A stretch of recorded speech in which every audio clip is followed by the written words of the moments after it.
Achije omaki e gwenge mag Kilgoris kitudogi kod nego obila mag jela moko ariyo.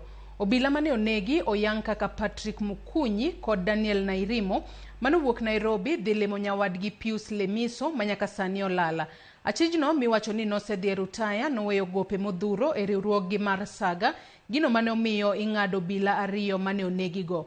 Wachore ni negidhi ire mondo gilos wach chulo gopego. Obila ariyogo noyudi kod adhola mag asere kod opanga ka ringregi ochwal St. Joseph Kilgoris e sama pedha dhi mbele ne achich maduong'.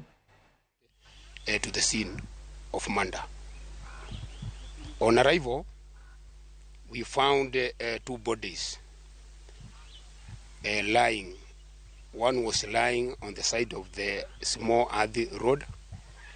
The other body was lying at the middle of the earth road. We inquired very fast what happened. We were told by the local administrators how the men came to visit one of their former colleagues because the former colleagues was working with the prison department.